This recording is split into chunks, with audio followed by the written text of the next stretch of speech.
The essence of philosophy and self-improvement is not merely about gaining knowledge, but about preparing ourselves for life's inevitable challenges. The goal is to reach a point where, when adversity strikes, we can calmly say, "This is what I've been training for." Life has always been, and will always be unfair. However, its unfairness affects each person differently. Take Marcus Aurelius, for example. He didn't choose to be emperor. He didn't choose to lose his father at a young age, nor did he decide that a plague would ravage his empire or that his closest confidant would betray him. But despite all this, he rose to the occasion. And then there's Epictetus, whose life exemplifies resilience in the most extreme form. Born a slave at one of the worst times in history, he didn't choose to be enslaved. After gaining his freedom, he was exiled. Yet, despite the unimaginable hardships, Epictetus not only endured but thrived. He became one of the most profound philosophers in history. This is what life demands of us, facing the uncontrollable and not just dealing with it, but overcoming it. Resilience is about bouncing back, becoming better, and growing stronger through the challenges we face. And Epictetus is the perfect teacher when it comes to showing us how to do just that. Epictetus believed that the first task of a philosopher, and anyone who wishes to live a good life, is to differentiate between what's within our control and what's not. This may sound simple, but it's incredibly powerful. Ask yourself, is this in my control? Do I need to care about it? Will my emotions or actions change the outcome? If the answer is no, then let it go. It's not worth your time or energy. Every moment spent worrying about what's outside your control is energy taken away from what you can control. The key here is to treat this as a resource management issue. Imagine you have a limited amount of energy points each day. Every time you direct your energy to something you can't control, you're giving the world an advantage, diminishing your power. This is the first major advantage that the Stoics teach us, the ability to focus on what truly matters and what's in our power to influence. Every day, ask yourself some critical questions. Epictetus boiled down the essence of life to two simple concepts: persist and resist. Some things in life you must endure, even though they're difficult.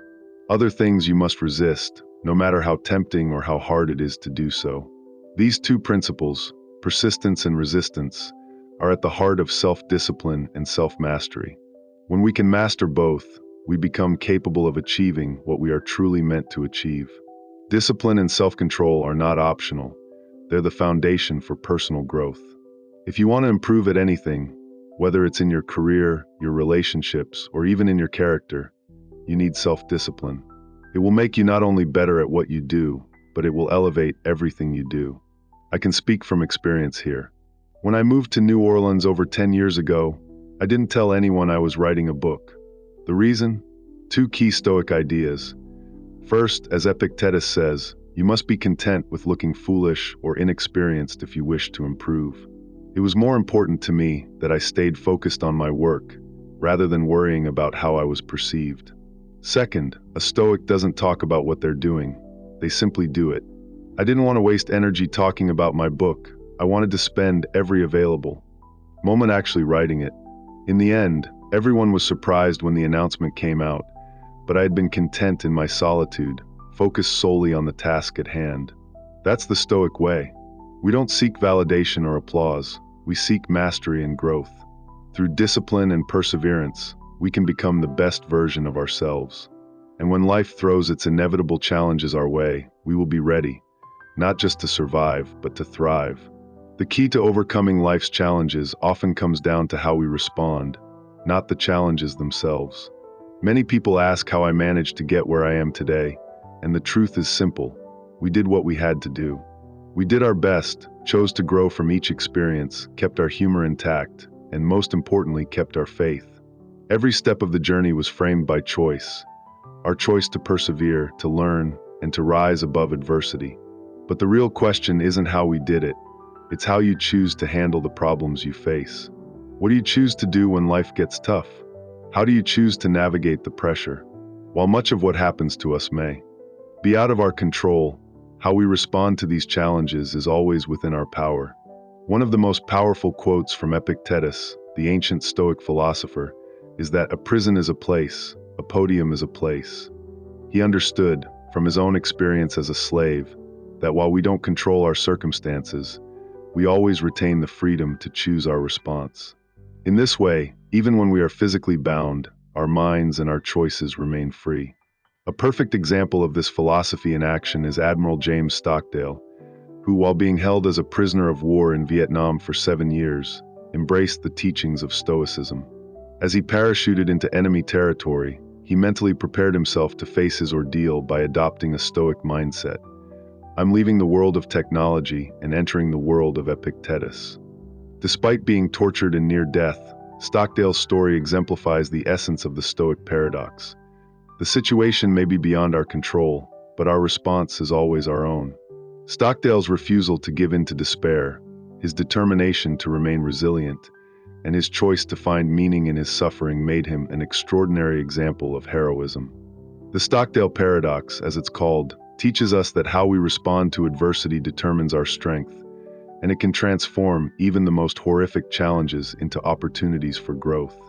Epictetus himself, born a slave, experienced a similar realization when he saw the supposed free people of Rome, including those in Nero's court, trapped by ambition, appearances, and the pressures of power. He understood that true freedom doesn't come from external circumstances, but from the ability to control our own thoughts and actions. While the world can chain us physically, it can't bind our will or take away our power to choose. Stoicism teaches us that no matter our station in life, we always have the freedom to control our reactions, our priorities, and our attitudes. This is why Stoicism remains such a relevant and powerful philosophy. It's not just for slaves like Epictetus or emperors like Marcus Aurelius. It's for anyone, at any point in life, who wants to find peace, resilience, and strength. Life is filled with hardship, but Stoicism teaches us that hardship is not to be feared, it's to be embraced. The idea is that we prepare for difficult times, just like soldiers train in the winter for the battles to come. It's all about preparation, mental, emotional, and physical. If we practice Stoicism, we'll be ready when adversity strikes.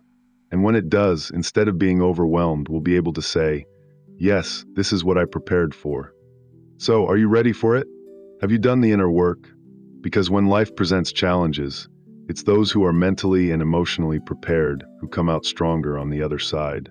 Stoicism isn't just a philosophy, it's a way of life. Success doesn't just come to those who dream of it.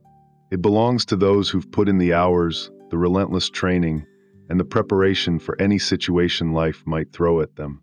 As Bill Bradley once said, when you're not practicing, someone else is. And when you meet that person, they'll beat you. It's the ones who sacrifice, who sweat through the tough moments, who emerge ready when the time comes. Preparation is your advantage. It's your armor. There's a powerful lesson in the story of Epictetus. One night, as he sat in his home, he heard the sound of someone breaking in. Rushing to the scene, he saw that a thief had taken his prized silver lamp. But Epictetus wasn't angry, nor did he feel violated. Instead, he calmly reflected, you can only lose what you have. The next day, he simply bought a less valuable lamp, choosing peace over possession. This teaches us a profound truth. Possessions come with a price far beyond their monetary value. The real cost isn't the price tag or the maintenance. It's the anxiety, the worry of losing what we think we own. The Stoics knew this. They believed that true freedom came when we stopped letting our things possess us.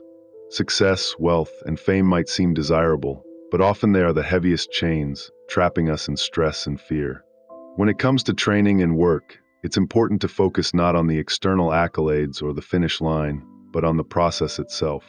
Just like running a marathon, it's not about racing against others, it's about doing the work for its own sake. This is the intrinsic motivation that Stoics champion, improving for the sake of improvement, not for the validation or recognition of others.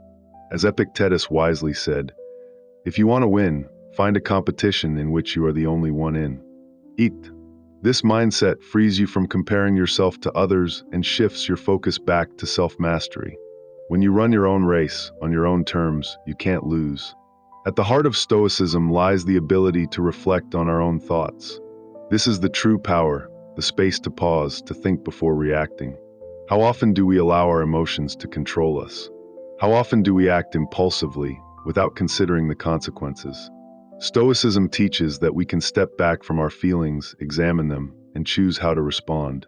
That pause, what the Stoics called ruling reason, is what sets us apart. If you can master your thoughts, you become far wiser than most. You'll navigate life's turbulence with grace, recognizing that your true happiness doesn't come from external sources, but from your own growth and self-control. As Epictetus found joy in his day-to-day improvement, we too can find fulfillment in our personal development. This joy isn't tied to fleeting things like money, status, or recognition. It's the quiet joy that comes from knowing we are becoming the best version of ourselves. This is what the Stoics valued above all else, the pursuit of self-mastery. They weren't trying to control the world, but rather their own responses to it. When you learn to manage your mind, you discover a deeper, lasting happiness.